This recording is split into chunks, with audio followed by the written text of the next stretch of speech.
The first story.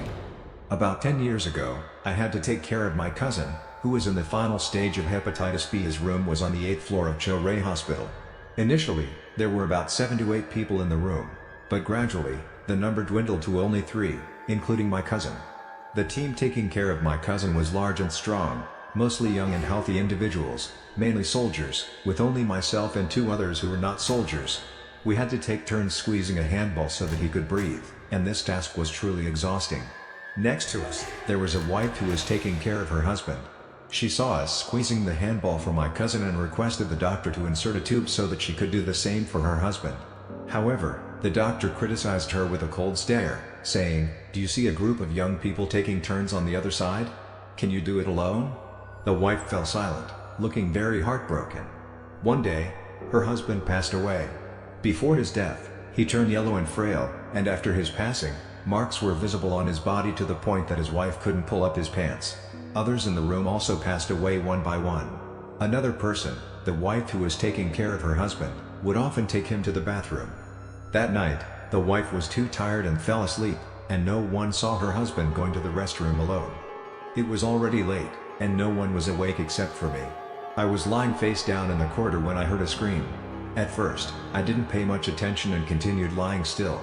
It turned out that someone had gone to urinate and unexpectedly found the husband lying dead in the restroom, not knowing when he had died, a terrifying death. But I didn't care too much. If it wasn't a relative or a friend, I couldn't be overly concerned with someone else's death. So, after 2 days, the members of the team taking care of my cousin began to panic due to witnessing so many deaths. Eventually, my cousin also passed away around 1 a.m. The family called a car to take him home, and this had to be done urgently, so someone had to stay on the 8th floor to wait for the paperwork. At this point, the courageous young soldiers from the People's Army were scared and left. And of course, I had to be the one to stay and wait, no one else. Around 2 a.m., when the paperwork was done, I didn't care much about what I had done. The attending doctor gave me some folded papers and quickly left the room. Riding the elevator from the 8th floor to the basement of Ray Hospital at night was an interesting experience, especially at that time. 2 little girls were in the elevator with me, looking at me and saying to each other, "Isn't it scary to ride the elevator alone at this hour?" At first, it seemed normal, nothing to argue about, but when I thought about it the next day, I realized that it was truly unusual. When I entered the elevator from the 8th floor, there was no one there, and the elevator didn't stop to wait for anyone else. But when it reached the lobby, those 2 young girls quickly ran out of the elevator, as if in a way that ordinary people couldn't do. Strangely enough, the next day, upon reflection, I realized the abnormality in their behavior. Both of them seemed to be around 15 to 16 years old, pale-faced, and very beautiful. The second story. During a night shift at the intensive care unit, my friend, a healthcare worker, was deeply immersed in sleep. It was past midnight, and the exhaustion and overwhelming sleepiness had taken over, making it difficult to resist. At that moment, the air was filled with silence, with only the faint sound of the rubber sheet on the stretcher. Suddenly, as if jolted awake, my friend was startled by a man's voice. Opening their eyes, they looked around but saw no one nearby. Thinking it was just a dream, they tried to go back to sleep. However, shortly after, the strange voice echoed again, this time saying, "Someone has just died. Doctor, please save them." Startled, my friend opened their eyes wide and stared intently into the surrounding space.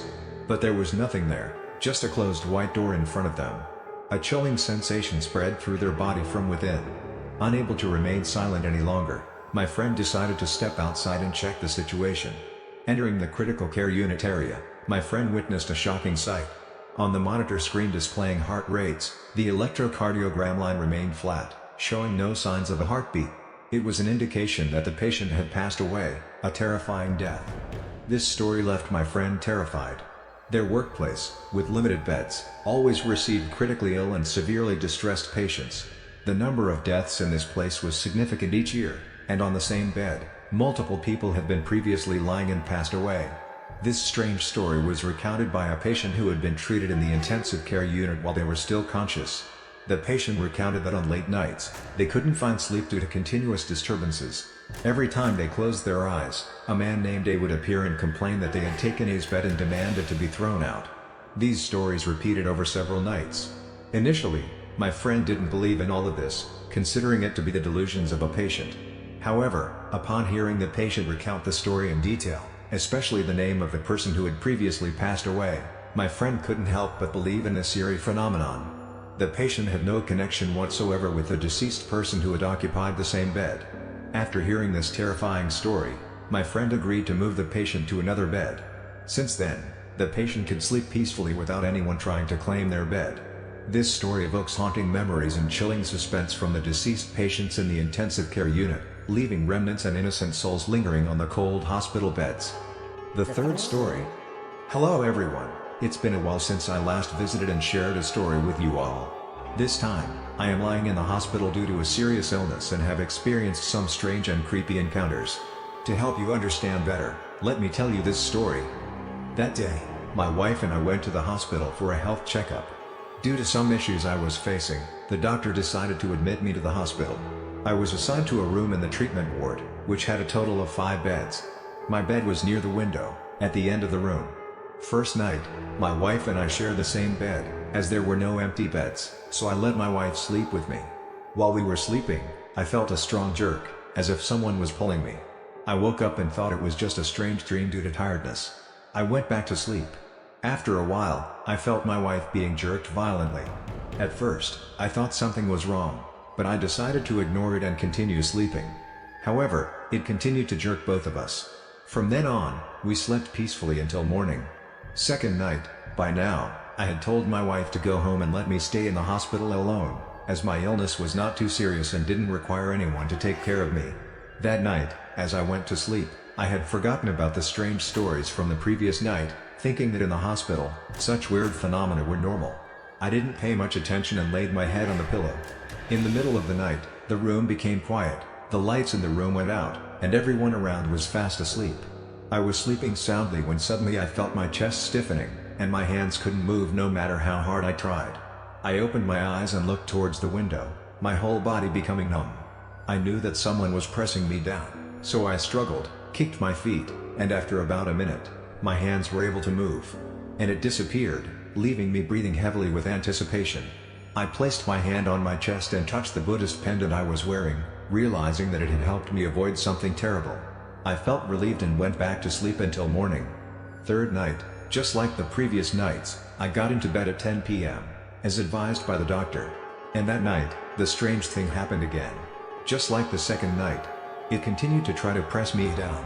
However, I felt that the more it tried, the less it could hold me down for long. Finally, it gave up and left. When I woke up, I lay there deep in thought, speculating that maybe this bed had recently been occupied by a deceased patient, and their lingering soul was still searching for a place to rest. I was contemplating what to do to deal with this tonight, or perhaps get a garlic bulb from the hospital kitchen as a precaution.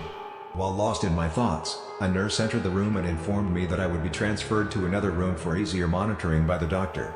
I packed my belongings and moved to a new bed, and from that point on, no one pressed me anymore. In the morning, I texted my wife asking if she had been pulled by her legs the previous night.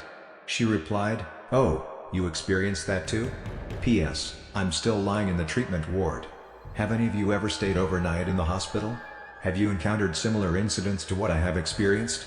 In the hospital, many people have passed away, and I believe that those who have encountered similar phenomena like me are not few.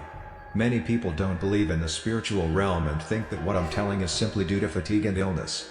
I, too, didn't believe in the spiritual realm before, but 2 years ago, I witnessed a direct spiritual event that had no appropriate scientific explanation. Since then, I have believed in the spiritual realm,